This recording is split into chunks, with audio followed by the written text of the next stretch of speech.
Que l'on s'engage pour soi, pour les autres, pour une cause qui nous touche, pour la démocratisation du beurre demi-sel sur toutes les tartines de France, il y a toujours une petite voix qui est à l'origine de notre motivation. Pour cette 3e saison de Demi-sel, j'ai voulu trouver la source de l'engagement breton. Vous allez vous installer, voici vos places, mettez-vous à l'aise. Il y a de l'eau, il y a du café. Et puis on va démarrer. Royal. Aujourd'hui, je rencontre un Breton et une Bretonne qui s'engagent chacun à leur manière dans l'entrepreneuriat. Écrire leur histoire et participer à la nôtre. C'est ce qu'ont réussi à faire mes invités de ce nouvel épisode.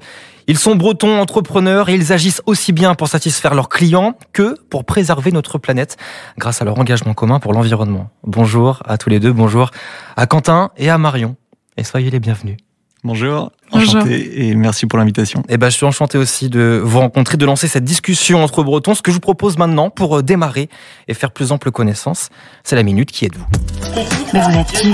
C'est qui ? Alors le principe de la minute Qui êtes-vous ? C'est de m'expliquer en quoi consiste votre engagement que vous tenez aujourd'hui. Et pour savoir qui commence, j'ai préparé un petit quiz. Okay ? Le premier d'entre vous qui trouve qui a prononcé cette phrase démarrera la présentation. Alors, qui l'a dit ? Entrepreneur est un mot français. Non, Boris aurait trouvé, mais... Entrepreneur. Tu vas appeler un ami, c'est ça ? Ouais. Ok, si je vous dis le prénom, c'est Xavier. Niel. Oui, excellent Quentin. Un premier point, c'est bien. Commence fort. Et surtout, c'est toi qui démarres Ok. la présentation. Dis-nous tout. On veut tout savoir sur toi. Ok, enchanté, Quentin, je suis le cofondateur d'un projet qui s'appelle Les Mini-Mondes, puisqu'on est sur un podcast breton. Moi, je suis né à Dinard, pour la petite 35. Un des derniers nés à Dinard, puisqu'on peut plus maintenant coucher à Dinard. Bref, du coup, j'habite à Rennes depuis un petit moment.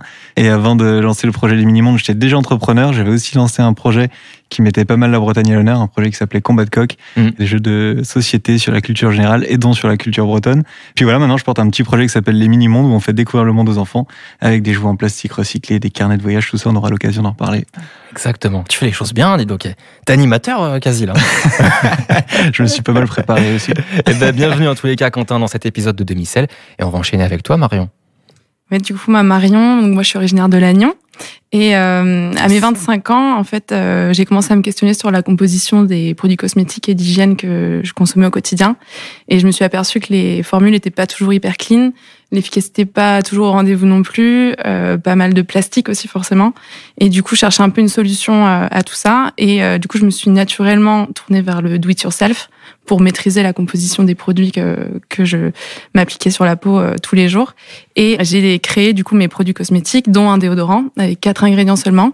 Et j'ai été assez bluffée du résultat. Et du coup, j'ai décidé de l'offrir en fait à ma famille autour de moi.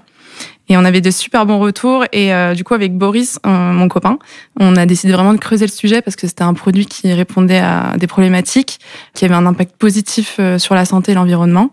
Et du coup, en juin 2019, on a lancé notre marque Endro Cosmétiques en commercialisant en fait une gamme de déodorants en bocaux. C'était clair, c'était efficace. Maintenant qu'on se connaît un petit peu mieux, je vois qu'il y a aussi différentes similitudes entre vous. On va en parler. Il y a notamment la Bretagne. On n'est pas bien là ? Tous les deux aujourd'hui, vous travaillez en Bretagne, accompagnés.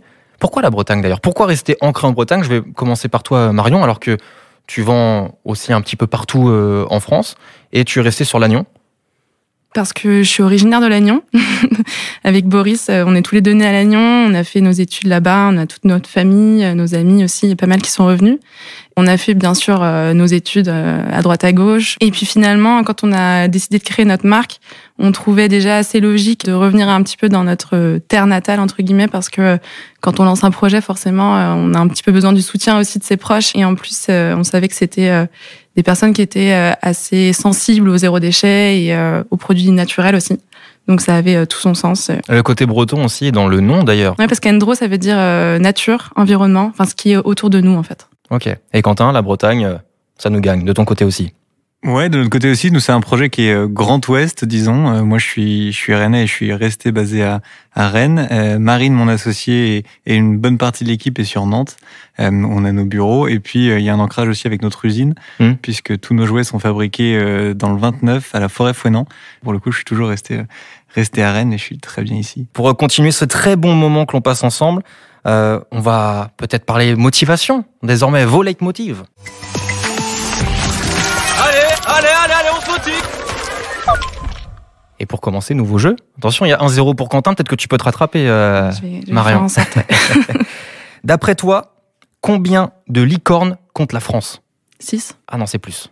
J'aurais dit 20, C'est un petit peu plus. 23. C'est toujours un petit peu plus. 27. Et c'est un petit peu moins. Oula, 25. Eh non, c'est l'autre. C'est mon deuxième point. C'est mon genre. Exactement. 2-0 Quentin, bien joué. Explique-nous un petit peu les débuts des mini-mondes, comment ça s'est monté, avec qui, le déclic pour monter tout ça. Ouais, bah le contexte c'est comme je vous disais, moi j'étais sur un premier projet au début, je faisais mes jeux de société et j'avais très très envie de monter un nouveau projet et je suis tombé sur un chiffre qui est le monde du jouet génère 75 000 tonnes de déchets par an en France. C'est une industrie en gros qui est très traditionnelle, qui est plastique et qui est fabriquée au bout du monde. Et du coup je me suis dit tiens, il y a un truc qui est à mon avis qui est vraiment génial à faire autour du jouet. Et donc du coup j'ai rencontré 200 parents genre en 2 mois. Dans des cafés où je mettais des annonces sur le bon coin pour dire hey, qui veut parler jouer avec moi, c'est 10 € de l'heure. Et du coup en fait j'ai dit aux gens en fait je veux créer des jouets mieux fabriqués et tout le monde m'a dit ouais c'est trop bien ton projet. Par contre en fait ce qui serait encore plus cool c'est de s'adresser aussi aux valeurs qu'on transmet aux enfants.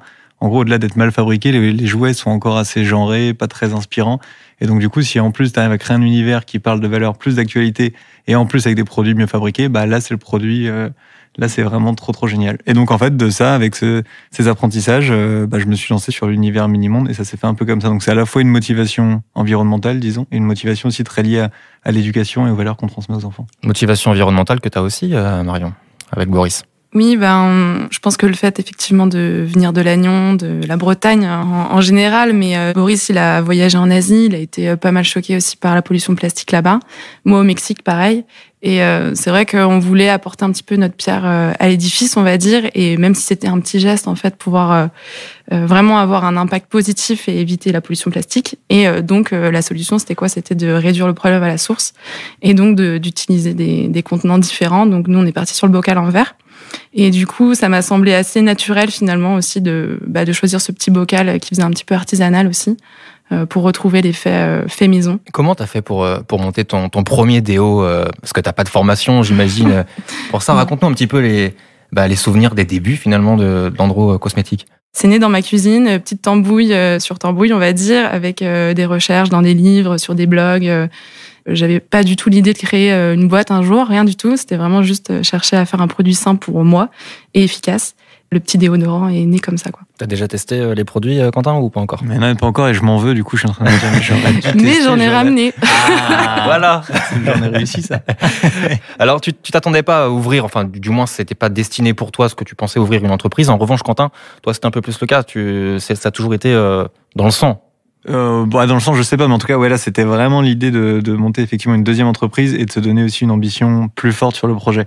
Donc, c'est vrai que, notamment en s'adressant au marché du jouet, qui est un produit, en fait, en réalité, assez technique. En fait, un jouet, ça paraît assez simple à fabriquer. On se pose pas trop de questions, mais en réalité, en fait, entre le fait d'innover sur la matière, et nous, le but, c'était comment on se passe du plastique. Donc, on avait rentré le plastique recyclé, donc on s'est associé à un laboratoire externe, donc il y avait pas mal de taf de R&D, et aussi d'être capable après d'industrialiser en France. Et il n'y a plus beaucoup de jouets qui se fait en France, notamment en plastique.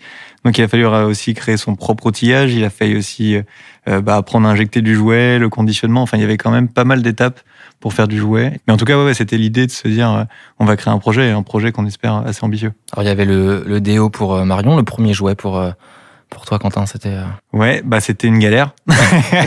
C'était une galère. En réalité, au début, ce qui a très bien fonctionné, c'est qu'on est parti vraiment sur une approche de co-création. C'est-à-dire, on dessinait plein de petits bonhommes différents. On disait, OK, vous préférez quel type de bonhomme? OK, trop bien. Ah, tour du monde ou pas tour du monde, en van ou en bateau. Bref, en fait, on validait tout jusqu'aux dessins finaux et la maquette du jouet. Et cette phase-là a super bien fonctionné.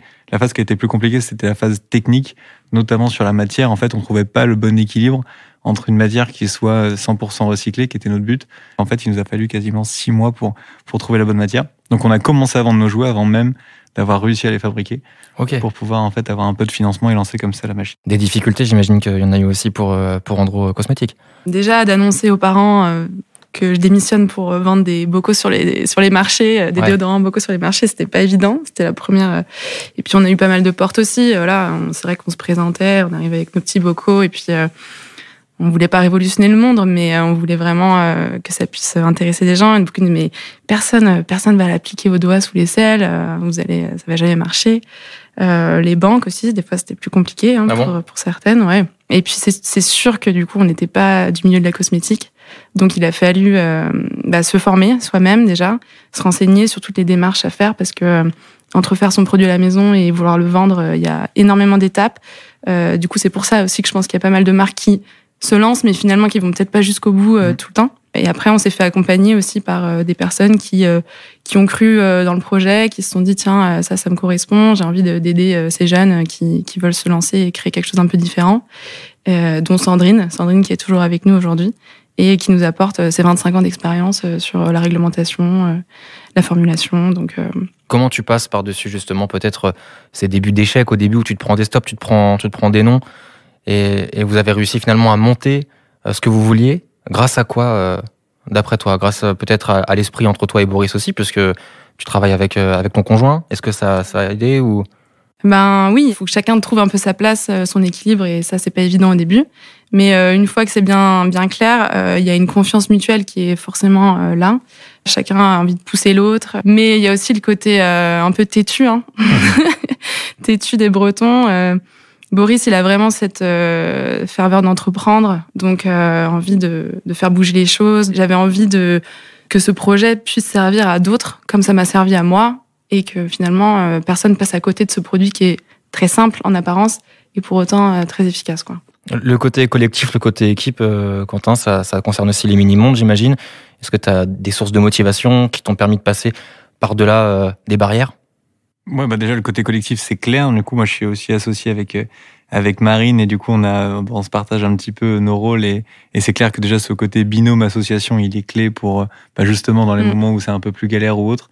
Le côté équipe aussi, parce que c'est un projet qui grandit assez vite. On s'est lancé à 2, maintenant, on va être bientôt 25 dans quelques... Ah oui. C'est une énergie en plus, mais c'est aussi un équilibre à faire vivre et c'est aussi une dynamique à maintenir, à créer, etc. Et je pense que la grosse source de motivation de l'équipe, c'est que c'est quasiment que des jeunes parents. Et du coup, en fait, ce projet-là, tout le monde se retrouve et a vraiment envie de le pousser le plus loin possible parce qu'en fait, on le fait à la fois aussi pour quasiment pour nos enfants et ça, c'est trop cool. Ça donne une sorte d'énergie supplémentaire. Donc voilà, je pense que ça, c'est ce qui nous anime vraiment. C'est ça. Si tu devais décrire ta mission en quelques mots, comment tu la citerais? En réalité, nous, ce qu'on veut faire, c'est mettre les familles en mouvement, de se dire que derrière cette histoire de voyage, en fait, on couvre les sujets les plus importants de société, c'est-à-dire derrière la van life, il y a le fait de vivre simplement, il y a le fait de pas trop consommer. Donc en fait, tu réponds à des gros défis écologiques, mais il y a aussi toute la notion d'ouverture d'esprit. Et en réalité, notre histoire avec nos petits personnages qui vivent la van life à travers le monde, c'est juste un excellent prétexte et en fait un super terrain de jeu à transmettre des valeurs super positives. Donc quand on dit que c'est une mission plutôt au début éducative, c'est clairement là-dessus. Et donc en fait, une fois qu'on se dit tout ça, forcément, tous les produits qu'on fabrique, si t'es cohérent, tu vas pas raconter des histoires ultra inspirantes et derrière faire des produits de n'importe comment. Donc ça te met une pression supplémentaire de dire ok, mais en fait là je suis en train de pousser très loin le contenu. Donc derrière, si je fais un jouet, comment je le fabrique? Et c'est là où derrière le but c'est d'être ultra cohérent dans toute la démarche. Donc voilà, une mission éducative et de transmettre un max de sens dans les foyers. Marion nous a ramené des produits, tu nous as ramené des jouets. Oh là là là là là, j'étais à 2-0, je vais passer à 2-1. C'est exactement, ok, d'accord, je vois le genre. J'avais le joker. Ok, très bien. Les ambitions aujourd'hui, quelle mission vous donnez pour plus tard, Marion? Nous, clairement, c'est de remettre la consigne au goût du jour dans la cosmétique. Parce que du coup, nos petits bocaux sont consignés, on peut les ramener en point de vente et nous, on les récupère, on les renettoie et puis on peut les refaire passer dans la chaîne de production. Et comme Quentin, je pense, il n'y a pas beaucoup de laboratoires de production encore. Donc voilà, c'est l'occasion aussi de relancer un petit peu la production en France des cosmétiques. Du côté des mini-mondes? Ouais, écoute, on est là-dessus, cette mission d'éveiller les enfants et de se dire qu'on aura contribué à un moment dans cette phase de développement à apporter quelque chose en plus qui permettra de mieux appréhender ce monde et effectivement après défis industriels, qui est de se dire que, en réalité, parmi les acteurs du jouet, c'est des énormes acteurs, et je pense que ça se rapproche de la cosmétique. Et un acteur du jouet, il nous voit quasiment pas aujourd'hui sur les radars. On est mini. Par contre, ce qu'il voit passer, c'est, je pense, une démarche un peu différente, un acteur qui bouscule un peu les codes, et aussi des parents qui répondent présents. Et donc, je pense que, mine de rien, ça, je sais en tout cas qu'ils nous ont identifiés, et on a parlé avec des acteurs, et du coup, on apporte quand même, en tout cas, on éveille un petit peu, ou en tout cas, ce marché-là, et donc, je pense que ça va dans le bon sens. Eh bien, merci à tous les deux d'avoir répondu présent pour cet épisode de Demi-Sel. Et juste avant de se quitter, il y a ma séquence préférée. C'est mon petit moment. Tu préfères?